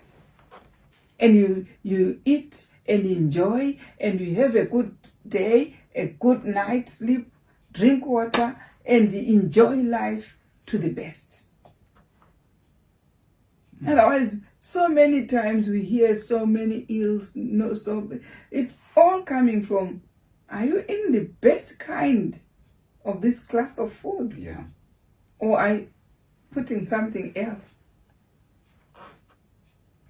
Read on this here. Outside of that limit, a wise person will not desire to go. Outside of what he has specified in Genesis 1 verse 29. A wise person If will you not are wise, dare to go if you are really wise, you won't go outside that beyond bracket. this. That bracket will, even when they tell you, like this woman said, they told me I've got cancer.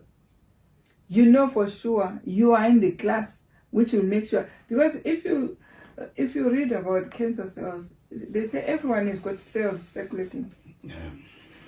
But what happens is that as you live and introduce some of the things that will give rise to those cells building up, The cancerous cells. yeah, then those now develop what is a condition to you.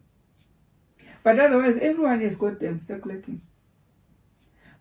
Why do we need to drink clear water? And why do we need to exercise? By exercising, we are bringing in oxygen. This is a life-giving component. And the water, they all come to that lump which is forming and destroy it. This is why God wants the natural laws To be obeyed. to be obeyed. They have a part in disturbing the formation of all these diseases. They play a most important role. But if we neglect the natural and then nurse those cells that are continuously aiming to build up something, we reap What we saw. a very devastating harvest. So I'm not saying every cancer is caused by that. There are some which come as hereditary, some which come, but these hereditary, that's when they need God to interfere. That's the only cure of the fourth commandment. I mean, is this the second? It's the third commandment. Let's read where it says, "For I am a jealous God." In Exodus chapter 20. Go to verse 2. Yeah. I am the Lord thy God, which hath brought thee out of the land of Egypt, out of the house of bondage. Okay, start from verse 3. Thou shalt have no other gods before me. That's the first law.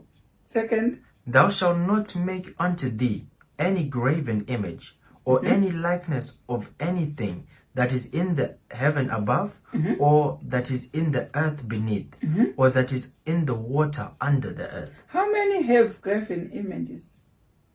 Many. There are plenty of graven images. But there is a law against them.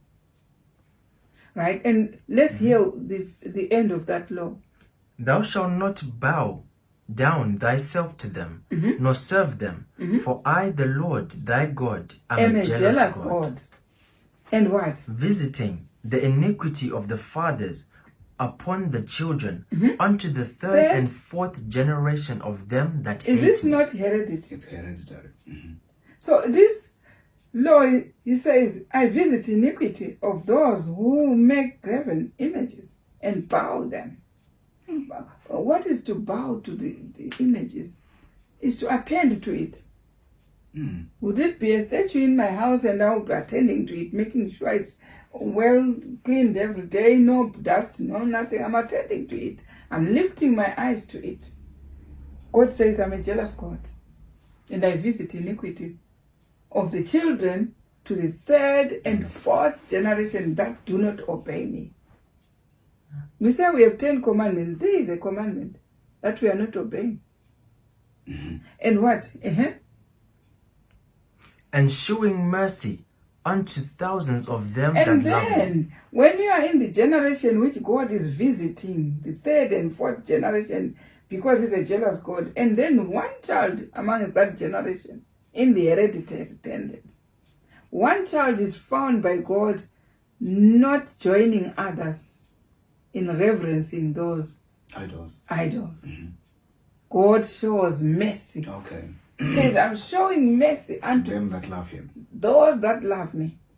So if you are in the in the genealogy which has been already, been struck by God, but what is your solution?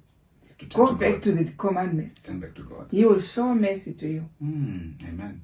So you can't be breaking and say, oh, this is what killed my mother, and this is what, and we are in. That's how it is with our generation, our genealogies like that. It's in the family. It's in the family. No, pull yourself from the family and worship God, and keep the 10 commandments, and then you're out of it. Because the law actually says so. I'm showing mercy to those who love me. But I visit iniquity to the third, fourth generations. So some are only suffering because somebody in their generation was struck. And then it goes in the family. Aye. But God says, when you are in that family which has been struck, because it's not your fault, Turn back to God. turn back to God, keep the 10 commandments He will show properly, mercy. He will show mercy. Amen. So you still have an option to keep the commandments. So we break and say we are keeping the commandments, and then He finds us going against His. There is another law which is broken clearly. The next one, let's hear. Thou shalt not take the name of the Lord thy God in vain. Finish. End of story. How is it to take the name of the Lord in vain? What is it? Have you seen people? Oh my God. Yeah. Oh my God. Oh Christ. Oh Jesus Christ. Oh whatever. That's taking the name of the Lord in vain. True. You can't be playing with it No. in your mouth. You can't be playing with. I was listening to one Israelite when I was speaking. He was trying to teach me how to speak Hebrew.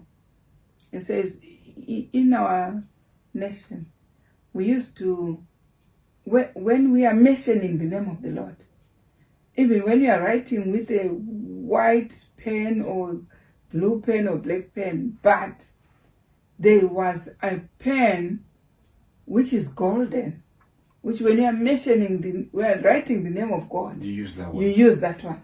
A pen used when you now write the name of God, you use a different pen. To show I reverence. said, for the Holy what? Name. That's why Christ will say, if your righteousness does not exceed Theirs. the righteousness of the Pharisee. You shall know who has entered the kingdom. So it means in the laws, they were upright. It says so in Hebrews. It says their law was upright.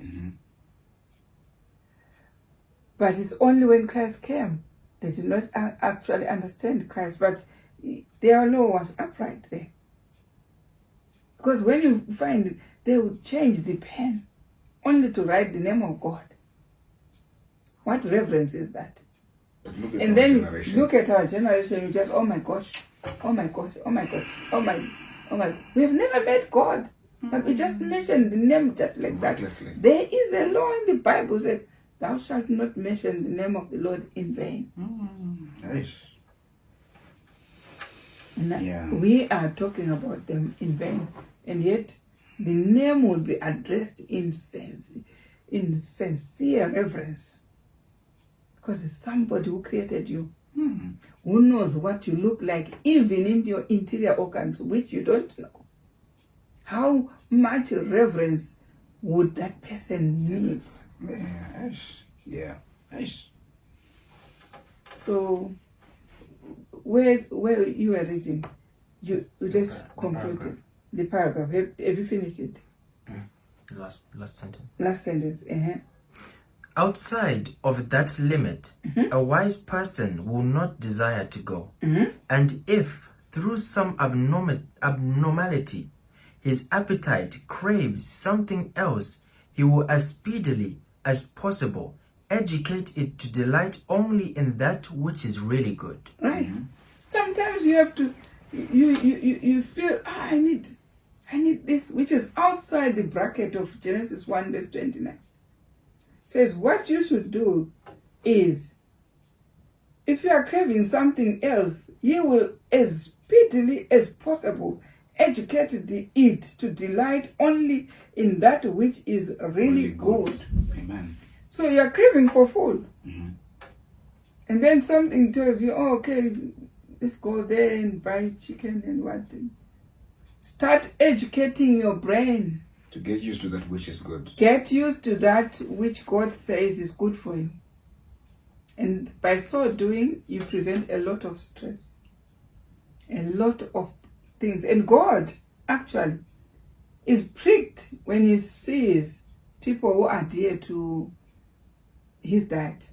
Amen. That's why he said, I found a depository Of my law. of my laws and a depository of my truth. That's why you find those people who have the truth are vegetarians. Yeah. You won't find nothing with those who say, I eat anything, I've got the truth. No, don't be fooled. God gave Daniel, because they demonstrated in Daniel chapter 1 that give us vegetables and water and we drink. And it says, by so doing, God gave them all wisdom. Yeah. In in Daniel chapter 1, he gave them wisdom. He gave them even the prophecies of Daniel. And he even increased more talents in Daniel on how to interpret prophecy and how to interpret dreams. You know? And then we are enjoying the prophecies that Daniel wrote, who was a vegetarian. And you want to interpret those prophecies when you are eating flesh. No way. No. You have got to be in the state which Daniel was. To comprehend what he wrote. Right. Wow. Yeah, Elder, I do not have anything else to say, to be honest. These words you've been giving us, they are words of life. And the testimonies that the brethren have been sharing, they strengthen our faith. Because we know that we are doing something right in front of God. At least we know what's happening. Out there. Instead of just talking and talking, at least we have a feedback. Yes. If we had time to make a lot of feedback, you would be amazed what this truth is doing to people. It's changing their lives. It's changing lives. And you can also that's why it says even the workers were amazed at how God cut short the work of righteousness. As quick as that. And until it's finished, then you realize God was in it. He was working. He was working. Yeah, honestly, Elder, we'd like to thank you for coming to be with us tonight. And thank you all, brethren, for watching and for tuning in live to get these messages of truth. I'm sure you've heard all for yourselves. This work of health reform will continue to go forward until the kingdom is set here on earth. Let's give all thanks to our special guest for tonight. Thank you, Elder Mashiri. And I would like to have you once again.